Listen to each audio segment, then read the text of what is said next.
Welcome back, everyone. And after meditation and leadership, we are back with Freeman. GV is a self-awareness coach and psycho-spiritual guide who lives at the intersection of entrepreneurship, mental health, and psychedelics. After 20 years of launching and growing tech companies, GV began following his true dharma to help founders, entrepreneurs, and executives to learn to be successful and happy here and now.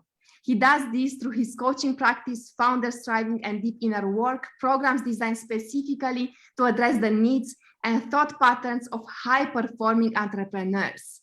When he's not hosting retreats and traveling the world, he's working on his latest startup, Nactivate, catches as many live concerts as possible, and loves spending time with his friends and soul family. And today he's going to talk us through how entrepreneurs can be successful and happy at the same time. Welcome, GV. Thank you so much for being today with me. Yeah, thank you for having me. It's absolutely my pleasure. How are you today? I am perfect. We are having many shows today and we are learning a lot. And I am really looking forward learning from you how to become successful and happy. Yeah, absolutely. Well, I want to maybe start off and frame this conversation with the two most common things. So I've been working with entrepreneurs for the better part of 20 years. And the two most common things that I hear from entrepreneurs in the early stages are, I'll be successful when I make my first $1 million. Then later on in individuals' careers, and once they have either potentially built and maybe even sold, exited a company, they have become financially free and successful, those folks come back to me and say, I've made my millions, but there's still something missing. I'm still unhappy. So it really confuses me how we can still have this huge group of people that are saying, I'll be happy when I make my first $1 million. And we can have a whole nother huge group of people that are said, I made my $1 million and I'm still unhappy. And that's really the genesis of the work that I do. Sadly, it is still absolutely the most common two phrases that I hear from entrepreneurs across the globe. It's not just in the West. So I would ask you, where do you think true happiness comes from? Like what makes you happy? What makes me happy? That's a good question. I would say the biggest thing for me is to be free to enjoy the time the way I want to. Okay. If I want today to work, I will work. If I want to schedule some talks with friends, I will do that. If I want to go by the beach, I will go by the beach. So for me, happiness, it's more a feeling of inner peace and joy. Yes. So now you halfway through, you switched it on me, because first you said you wanted to be happy, and to be happy made you, to be happy, you needed to be free, and free to go to the beach or talk with friends or do all of these other activities. And yeah, those activities and the possibility of being free was what made you happy. And then at the very end, you switched. What did you say at the very end? Where do you think happiness comes from? Yes, so for me, it's the inner peace and the inner fulfillment. And maybe I linked it wrongly, because for me, if maybe this is just a personal thing, my character is that if I'm involved in too many things, and this is my pattern, that I keep getting involved in too many projects, doing too many things, then I get exhausted and I'm not happy anymore. So maybe if I have to link the two, the inner peace is more a feeling of joy, of being well with myself, not needing approval from outside. Yeah, no, that's so you didn't say anything wrong. And I think that you actually opened up this beautiful conversation of, so many of us have been taught, and we are taught from a very, very early age, that if I have all the things that I want, I'll be happy. If I get to do all the things that I want, I'll be happy. And to to have all the things that we want and to do all the things that we want usually requires a certain set of steps. And first we get a good education. So we go to a really good high school and we get really good grades in high school, and we may take advanced placement classes and we get a really high GPA. Because if we get that really good grade, then we can go to a really good college. And if we go to a really good college and if we get really good grades there, then I can get a really good job. And a really good job affords me the ability to make a whole bunch of money. And if I have a whole bunch of money, then I can buy 1 or 2 nice houses or cars, and then I can have a beautiful partner, and I can have a couple of kids, and amazingly, and also I'll probably be buying my own business or working my own business by this point in time. And by the time I am of a certain age, now I'll be happy. But all of that is just a big story. Somebody along the way, and I know that you're not actually from America, and I don't know where all of your listeners come from, but if I asked you the question, what is the American dream? Does that resonate with you? Are those words important for you? Yeah, so I heard it. I am from Europe, but I heard it in movies. And what I understand is that indeed you have a nice house, you are surrounded by rich friends, you have a nice job, you have success. So indeed, this is the picture I have about the American dream. Yeah, it's beautiful, and that's exactly how we sort of paint this picture of the American dream. This concept came from an author named James Treslow Adams. He wrote something in 1931 called The Epic of America. And in this, he says that dream of a land in which life should be better and richer and fuller for everyone, with opportunity for each according to ability and achievement. So our opportunity is required for us to, our ability and achievement are required for us to have this opportunity, and this opportunity creates the American dream. And somewhere along the way, we have sort of been told that the American dream is going to make us happy. And people come to the United States to live out the American dream, and they get here and they get all of these things, and they're like, I'm still not happy. And the question I would ask you is why? So if you have all of these things that you've wanted, why aren't you happy? Do you know why? No. So I would just imagine that it's because if we are not fulfilled inside, if you are empty, it doesn't matter what you have outside. It's pretty meaningless, so to speak. And something that I learned a long time ago is that if I'm not happy today, I cannot be happy in the future, in 10 years from now, even if I have all of that. That is beautiful. That is, I think more people in the United States should learn that. So what happens? Let's do this. Let's play a little experiment. Let's imagine that I have a box in my hand right now full of $1 million. And I hand that box to you.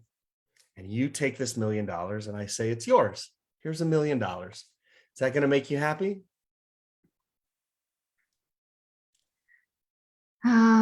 Okay, that's a tough question.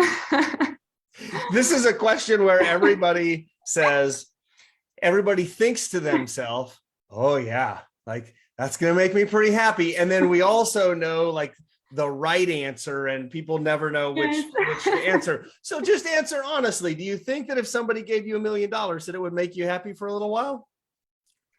I would say exactly what you mentioned, maybe for a little while, because then all the patterns and all the limiting beliefs will kick in, and whatever I have going on right now is going to be also there following me, so to speak, when I have that money.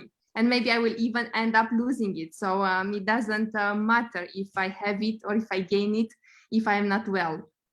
So it's funny that you mentioned losing it, because there was, I'm trying to think of the study that was done.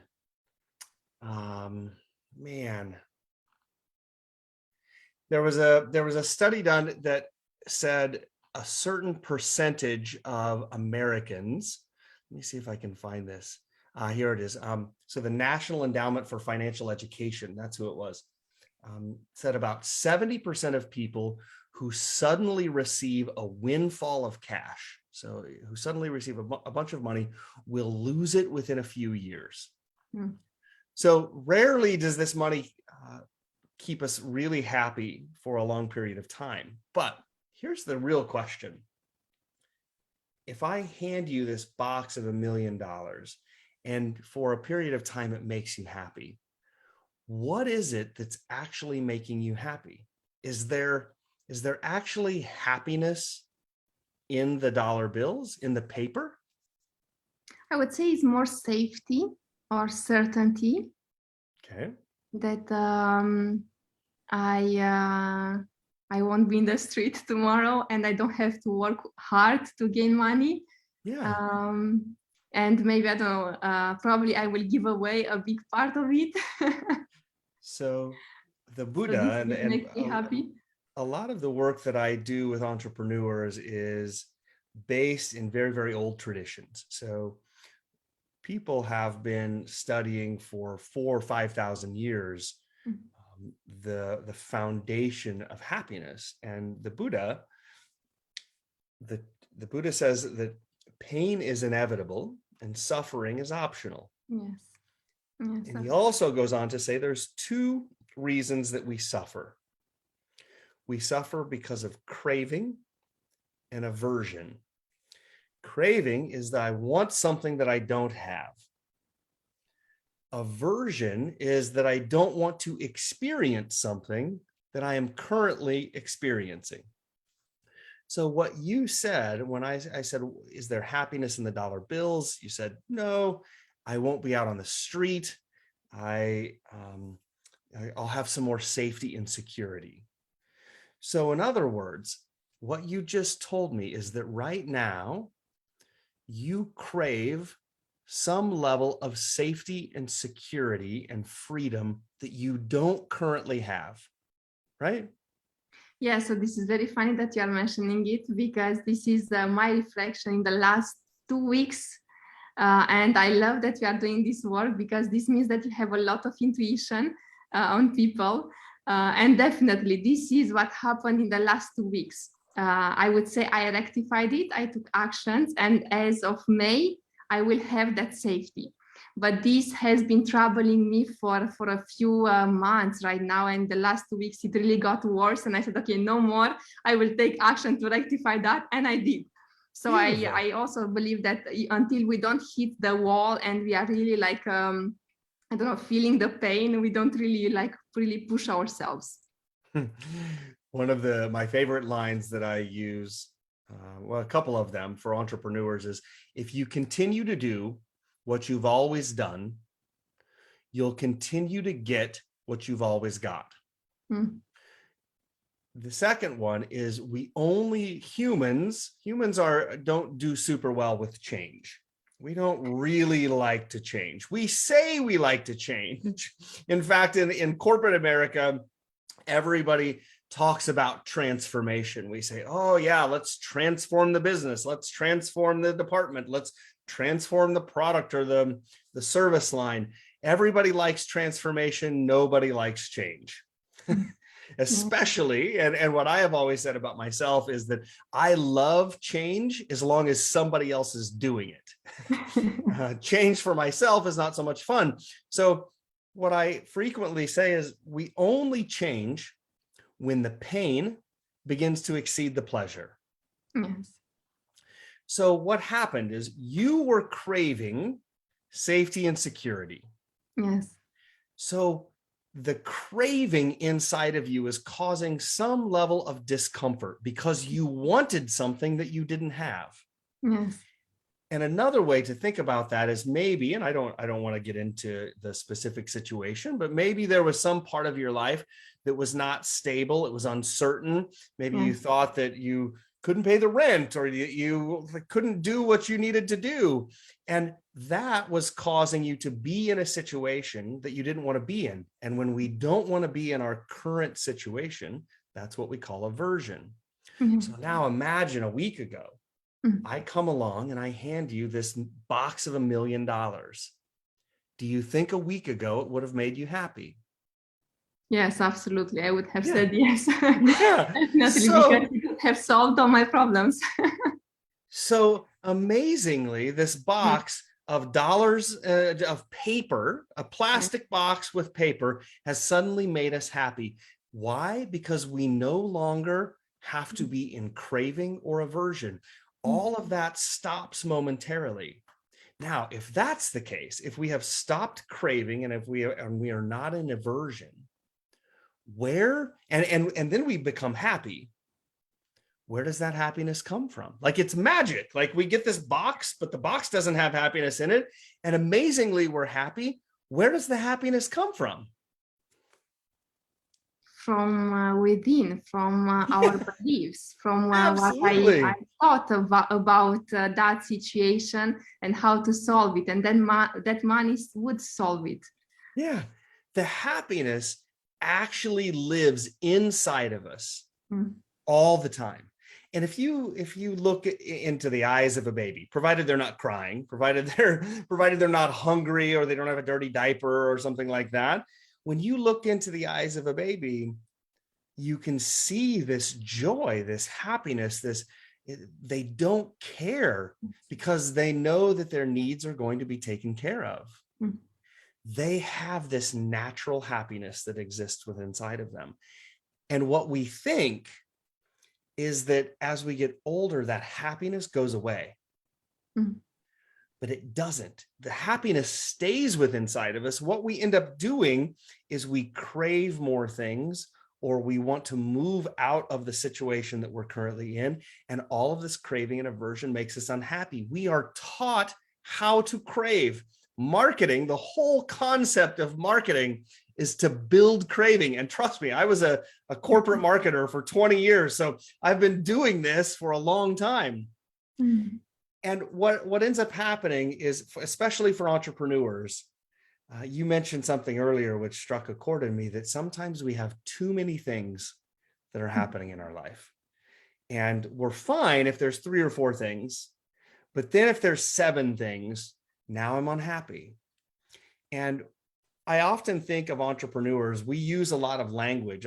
I wouldn't say we, the entrepreneurial ecosystem, especially in the United States, uses a lot of language that is much more similar to going to war than it is to going into business.